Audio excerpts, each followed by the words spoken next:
ঝিঙ্গা গৃহস্থ আতা উড়কা ঝিঙ্গা ওটা ওরা চিন্তা করতেন কি চিন্তা করতেছেন গা? কালকে তুললে কমসে কম 3 কুইন্টাল হবে বুঝছো। হ্যাঁ আজকে তুললে 30 কেজি হবে না এর কলাম কালকে মার্কেটে যাবো। তাহলে কালকে ওটা নিয়ে ভালো হবো তাহলে না? চিন্তা ভাবনা করে কালকে উড়াই। তো দেখুন আতা উড়কা ডিসিশন চেঞ্জ করে লাইছে, কালকে উড়াবো একবারে মাল, কালকে বেশি করে উঠবো, আজকে থাক। এই দেখুন ক্ষেত কথানি মাটি কা গাড়ি তো মাটি আধা বিঘে। ও মাড়ি না আধা বিঘা, মূলত 2.5 কাঠা মাটি আছে। ঝিঙ্গার চাংলা কি ঝিঙ্গা আছিল রে? গিরি ঝিঙ্গে। গিরি ঝিঙ্গা না? ঝিঙ্গাটা তো ভালাই। লগ দিয়ে যে নাড়া আছে পুডল খেতি কাহারি ইনো আছে 1 বিঘা, পুডল উড়াইছিল যাওয়া কাল। আমার গাড়ি দিয়ে টানি। আমার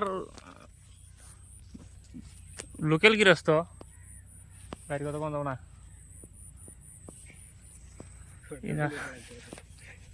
এই না আছে বর্তমানে একটা খালি ক্ষেত, এর লগে এই ধান ক্ষেতের পাতার রাইস, এটা এটার মধ্যে চিল্লি তার মানে মরিচ লাগাবো, জলকিয়া ঝালা, আমরা খাস বাংলায় কই কি মরিচ।